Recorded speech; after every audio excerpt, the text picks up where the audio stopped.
श्री स्वामी समर्थ. मित्रांनो, आपल्यापैकी प्रत्येकजण कधी ना कधी अक्कलकोटला जातो किंवा आपल्या जवळच्या स्वामी मठात जातो. तिथे गेल्यावर स्वामींच्या त्या तेजस्वी मूर्तीकडे पाहताना आपल्या मनात प्रश्नांचे काहूर माजलेले असते. आपण हात जोडून उभं असतो, पण मनात विचार असतो, स्वामी, मी करत असलेली सेवा बरोबर आहे का? माझ्या आयुष्यातील हे दुःख कधी संपणार? किंवा तारक मंत्राचा नक्की प्रभाव कधी पडतो? आज आपण अशा 30 महत्त्वाच्या प्रश्नांची उत्तरे जाणून घेणार आहोत. अनेकदा आपल्याला मठात कुणाला विचारायची भीती वाटते किंवा आपली शंका छोटी वाटते, म्हणून आपण गप्प बसतो. पण स्वामी म्हणतात, भिऊ नकोस, मी तुझ्या पाठीशी आहे. मग त्यांच्याच चरणी बसून या प्रश्नांची उत्तरे का शोधू नयेत? आजचा हा व्हिडिओ खूप खास आहे. जे प्रश्न प्रत्येक स्वामी भक्ताच्या मनात मठात गेल्यावर किंवा घरी सेवा करताना येतात. हे 5 मिनिटे तुमच्या आयुष्यातील सर्वात महत्त्वाचे ठरू शकतात, कारण यातून तुम्हाला स्वामी सेवेचे खरे शास्त्र समजणार आहे. चला तर मग स्वामींच्या चरणी नतमस्तक होऊन या अमृतमयी प्रवासाला सुरुवात करूया.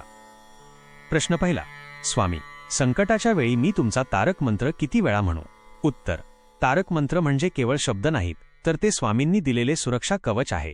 जेव्हा तुम्ही संकटात असता तेव्हा संख्येपेक्षा भाव महत्त्वाचा.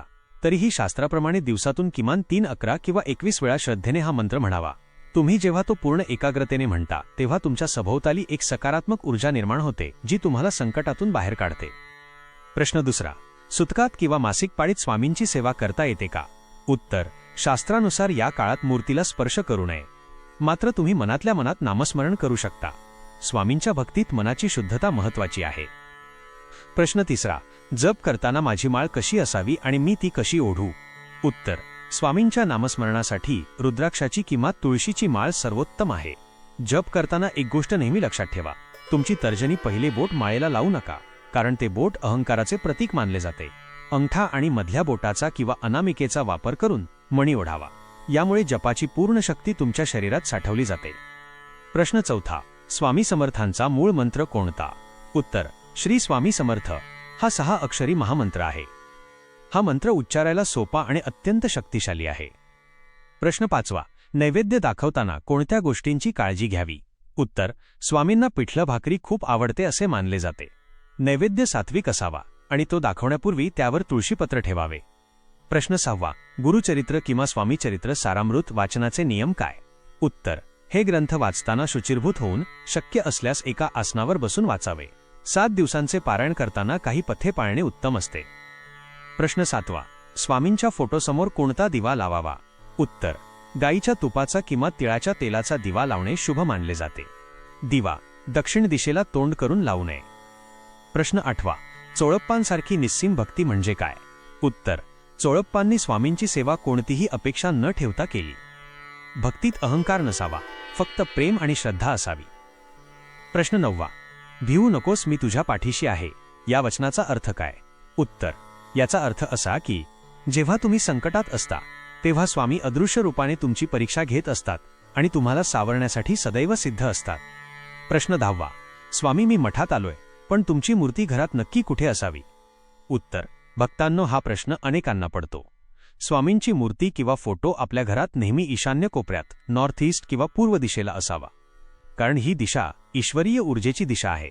तिथे स्वामींचा फोटो असल्यास घरात सुख, शांती आणि सकारात्मकता कायम राहते. मात्र चुकूनही बेडरूममध्ये किंवा किचनच्या सिंकजवळ स्वामींचा फोटो लावू नका. तिथे जागेचे पावित्र्य राखणे कठीण जाते. प्रश्न 11वा, स्वामींची पालखी आणि त्याचे महत्त्व काय? उत्तर, पालखी हे उत्सवाचे आणि आनंदाचे प्रतीक आहे. अक्कलकोटमध्ये दर गुरुवारी पालखी सोहळा होतो. प्रश्न 12वा, स्वामींच्या पादुकांचे पूजन कसे करावे? उत्तर, पादुकांवर अभिषेक करताना पुरुषसूक्त किंवा स्वामींचे नामस्मरण करावे. पादुकांना अत्तर लावणे स्वामींना प्रिय आहे. प्रश्न 13वा, स्वामी समर्थ आणि दत्त महाराज यांचा संबंध काय? उत्तर, स्वामी समर्थ हे भगवान दत्तात्रेयांचे 3रे अवतार मानले जातात. आम्ही मूळ पुरुष, वटवृक्ष आमचे मूळ, असे त्यांनी स्वतः सांगितले आहे. प्रश्न 14वा, घरात स्वामींचा फोटो असताना मांसाहार करावा का? उत्तर, शक्यतो टाळावा. आध्यात्मिक प्रगतीसाठी सात्विक आहार महत्त्वाचा आहे. जर अनिवार्य असेल तर देवघराचा दरवाजा बंद ठेवावा आणि पावित्र्य राखावे. प्रश्न 15वा, स्वामींना अक्कलकोट हेच ठिकाण का आवडले?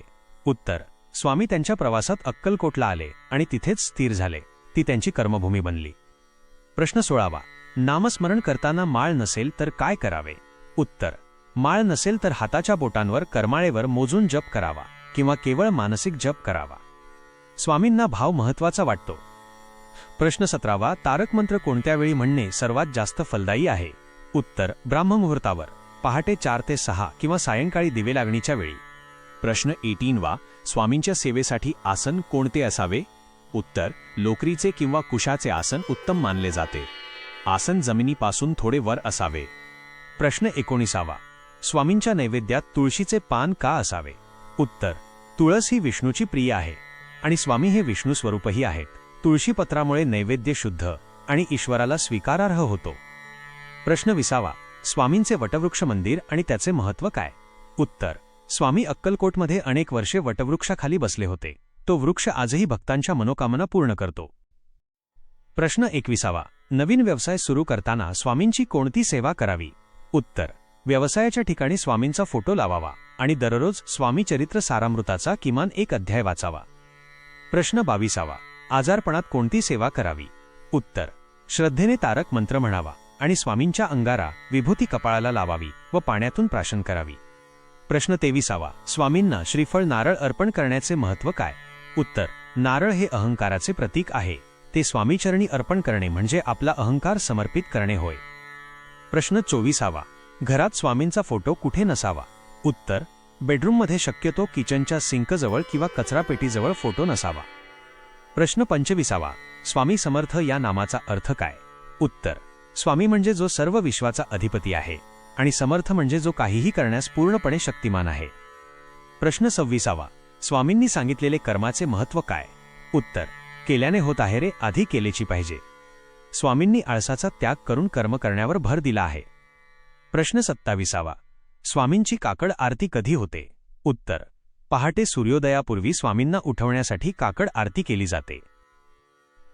प्रश्न 28वा. स्वामींच्या सेवेसाठी मौन पाळणे गरजेचे आहे का? उत्तर: जप करताना मौन पाळल्याने मनाची एकाग्रता वाढते आणि ऊर्जेचा ऱ्हास होत नाही. प्रश्न 29वा. सुंदराबाईंच्या गोष्टीवरून काय शिकायला मिळते? उत्तर: सुंदराबाईंच्या अहंकारामुळे त्यांना स्वामींच्या रागाचा सामना करावा लागला.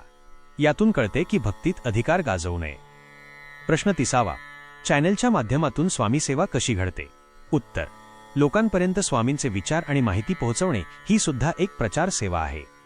तर स्वामी भक्तांनो, आज आपण त्या 30 शंकांची उत्तरे जाणून घेतली, ज्या आपल्याला मठात गेल्यावर किंवा सेवा करताना सतावत असतात.